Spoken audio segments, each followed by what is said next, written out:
we wanted to ask you, obviously, about the quarterback moves that have been going on here as the Seahawks go from Geno Smith to Sam Darnold. What kind of quarterback do you think they're getting? Yeah, well, I mean, I think, number one, I think everyone's surprised that Geno's not back in Seattle. I think he was expected to be back there. And if Pete Carroll wasn't back in the NFL, I think Geno is still on the Seahawks. I think the Seahawks were comfortable with Geno, but it's been a shift. Obviously, you see the move. They changed the offensive coordinator. They changed the wide receivers. They're changing the quarterback.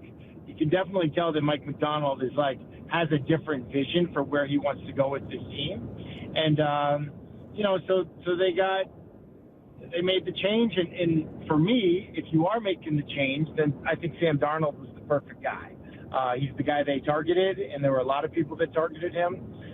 But they came out as winners, and it's easy to see why. Should the Seahawks have let $10 million or so bucks, that's what Albert Breer and others have reported, that Geno wants somewhere in that 45 to plus million range, and obviously they settled for 10 to 12 million less in that regard with Sam Darnold? Would you, if you were in that position, if you were John, and you had those conversations with Geno Smith or his people, because he's not talked to Geno, and Geno's not talked to him since, but talked to his people and said, yeah, this is the number, and if you were John Schneider and you're Mike Macdonald and you're the Seahawks, do you equally pivot from Geno, or is that $10 million delta something you would have swallowed? No, I think the Seahawks did the right thing. And I'll just say, Brock, you know how it is. When you go through a contract negotiation as a player, usually your agent is talking to the team, and then, you're not usually talking numbers at the beginning. You're talking people. You're talking comparables. Very similar to in real estate when you're buying a house. You're comparing this property and that property to your property. So at least when I was in contract negotiations, it was always hey, I want Chad Pennington money.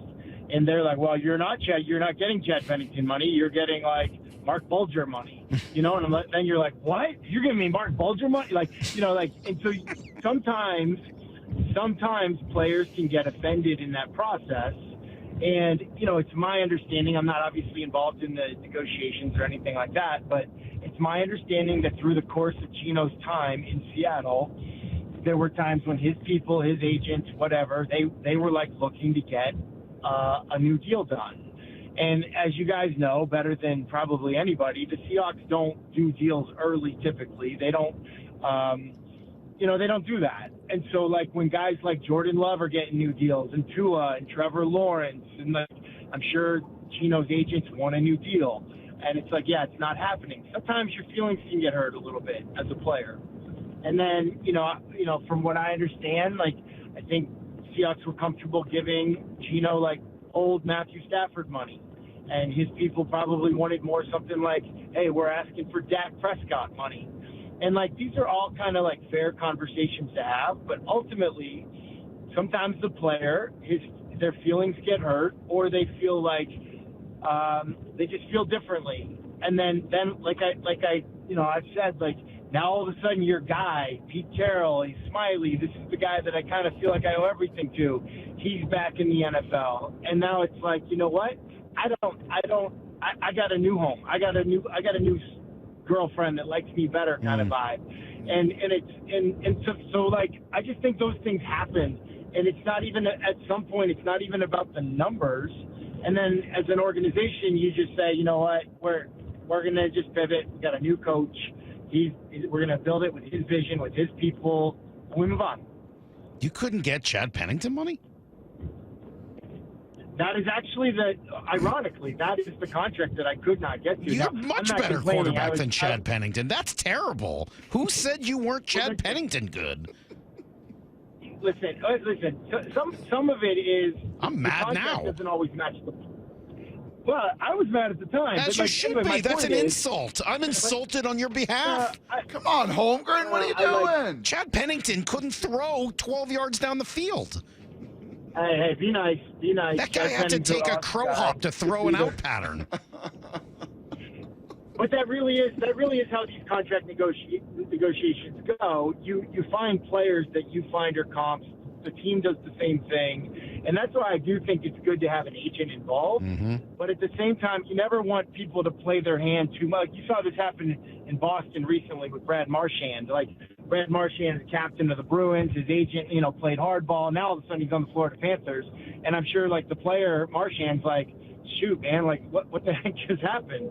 That kind of stuff can happen in contract negotiations. And that's why I think that's part of the reason why Geno's no longer on the Seahawks. Okay, so who is Sam Darnold to Matthew Hasselbeck? I think Sam Darnold's a lot like me. Played way before he was ready to play. Didn't do very well. Had to kind of humble himself, take a step back to take 2 steps forward.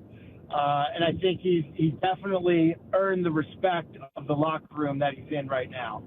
I also think that the reason that he feels so good about coming to Seattle, part of the reason is that Clint Kubiak's the offensive coordinator. They spent time together in San Fran. That relationship between play caller and quarterback is so important. And if you talk about just spinning off of that, who is Clint Kubiak? Clint Kubiak, obviously, the system that he runs is very similar to the system that Darnold's coming from. But also he does an excellent job of protecting the quarterback, not having a lot of sacks, all the kinds of things that sort of, I think, plagued a guy like Sam Darnold early in his career. Clint Kubiak is sort of like the perfect remedy for what he experienced on the bad side. He's got all the good in terms of, what his skill set is and what they think of him. So it's interesting that you kind of compare him to you, because I did some of that before you came on also. And Darnold's 27. You didn't make your first start in the NFL until you were 26 years old. I'm sure you remember these numbers. And then, is that when you believe you needed to grow up, sort of in that 26, 27 age group? Because before then you hadn't really had a chance to start. Yeah, and I think that start was a 9-6 barn burner win at Cleveland. So I probably should have waited till I was 27. Yeah, maybe. No, I just think studying Sam when he was coming out of college, he was so much younger than all the other guys. And you see it now around the league. I think there's guys like Bo Nix and, some of these other guys that might even be the same age or even older than Lamar Jackson. So, like, some guys just need more time. Like, I was 17 as a freshman in college. I bloomed a little bit later than I should have. I think Sam Darnold, if I'm remembering correctly, when he was coming out in that draft, he was much younger. Yeah, his first season was 20. He was 21 as a rookie with the Jets. Mm-hmm. Yeah, and so, for the Jets to throw him out there instead of letting him sit behind Josh McCown, I thought the Jets, surprise, surprise, did him a huge disservice. Huge. And so that was like a terrible place to go. He was handled poorly, and he fell on his face. But he was, again, able to reinvent himself a little bit in San Fran, got an opportunity with Kevin O'Connell, who's a McVay disciple, and really, seized the next opportunity that he got. So, yeah. So tell me about those years, because he has 55 starts before he turned 27. So, everything before last year was 55 starts, didn't perform particularly well in those starts. What do you think you can learn as a quarterback from ages 21 to 26 having difficulties in the NFL? Yeah, you learn from all of it. My career is over, and people bring up all these things I remember this game. It's they bring up all the good stuff. I don't even remember the good stuff. All I remember are sort of the failures and the learning lessons and the things I learned. Those are the things that I remember.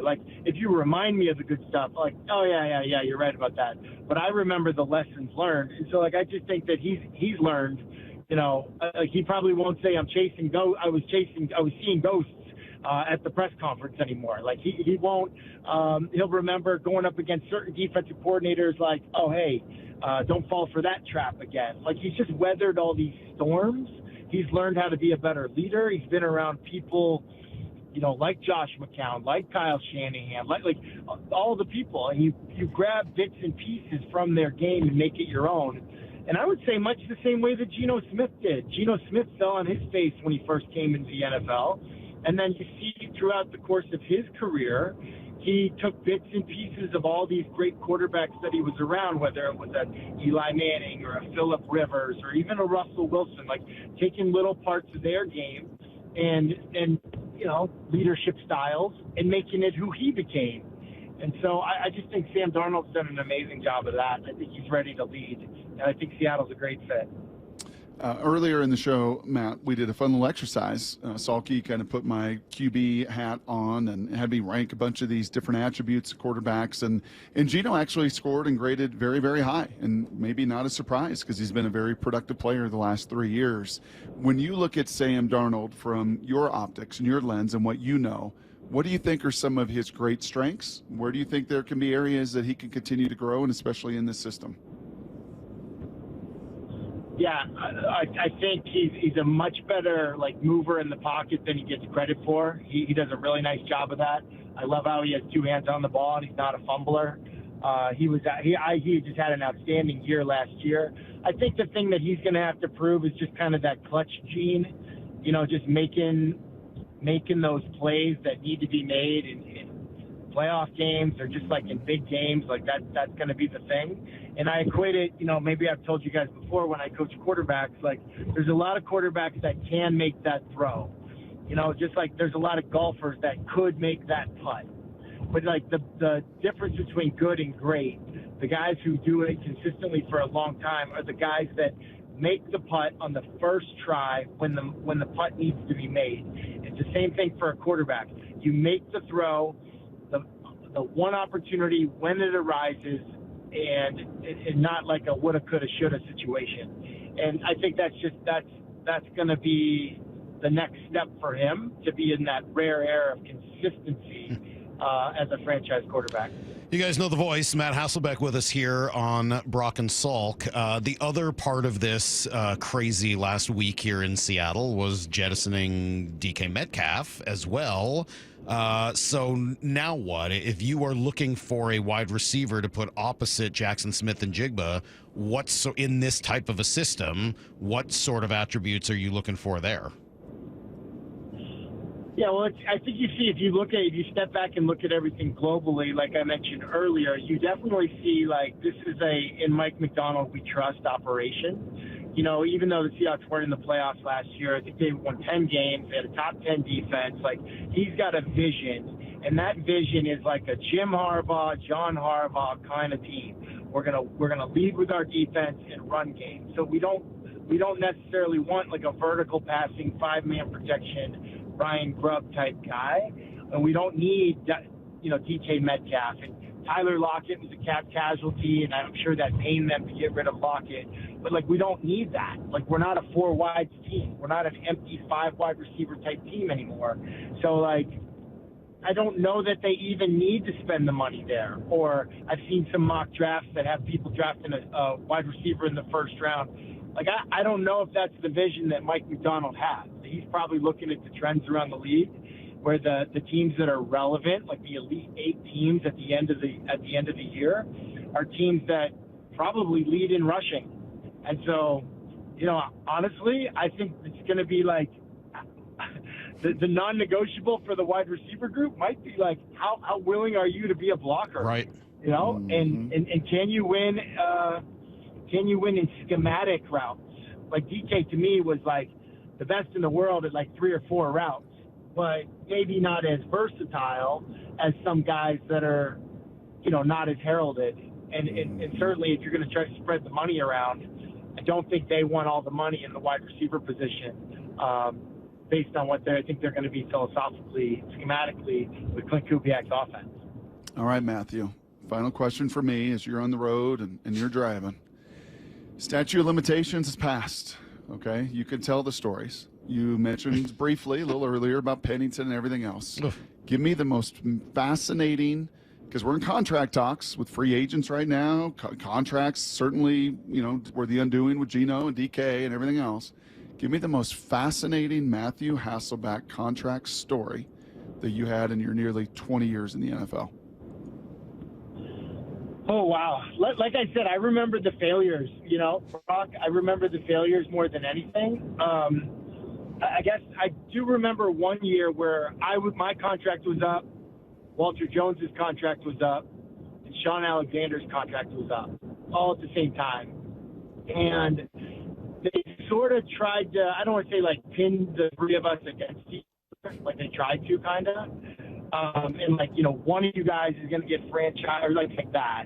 And I felt like the three of us did a good job of being like kind of having a conversation in an unselfish way. Like, hey, listen, like, let's not let this come between us. And let's also understand, like, let's try to go win, win, win, win, win. Like 4 wins here, wins for us and wins for the team so we can do something special. And I don't know, I just thought the unity in that moment between the three of us and also the team was great. Like, it was great. And like the agents certainly, they weren't feeling that way. But we as the players said, hey, no, as the agents, like, you guys work for us. And we're going to try to do something special. We're trying to, hoist Lombardis here. At least, we didn't get it done, but like that was the mindset. And I think if you can have that kind of a mindset, when the stakes are high, it's a lot of money. And but it was, I think that was a really, really good thing that happened that cool. I don't think ever got talked about. Do you remember sort of the end here in Seattle? As one of the comps we were making is Pete essentially comes in, has a pretty similar roster, and at least the base of it in his first year. I know he made a lot of transactions, but the base of the roster had a lot of similarity. And then after that year, it felt like he really started to clean house and turn it into his team. Do you remember that time and kind of what it felt like in terms of the assessment, or I don't know how you would describe what Pete was doing in that moment? Yeah, I do. And, it was Pete and John, and they were pretty great about communicating. And, that was also the NFL lockout. And so I remember after we lost in the playoffs against Chicago at Chicago in the divisional round, I had a meeting with those guys, and it was a great meeting. They were like, hey, you're our number one priority. We need to know that you'd be willing to, like, mentor a young guy to someday, like, maybe someday soon replace you. And it was a great conversation. I was like, yeah, I'm good with that. And then the lockout happened, and a lot of time went by. And I just remember feeling like, well, either they're abiding by the rules to the letter of the law and having no contact, or they're maybe changing their minds. And I had an inkling which way that was. But when they called me, they just basically were like, hey, listen, we're going to make a kind of a drastic move here, year 2, and you're involved in it. But basically it's because this lockout created this nice opportunity to make a clean break.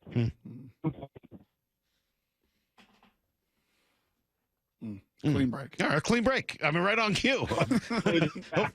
Wait, a clean return. So I think the lockout played a part, but I also think that they were really great about, talking about how they're going to establish a foundation for future success, and they absolutely did that year 1, and kind of ripped the Band-Aid off a little bit more, at least with me and a couple other guys the next year. Well,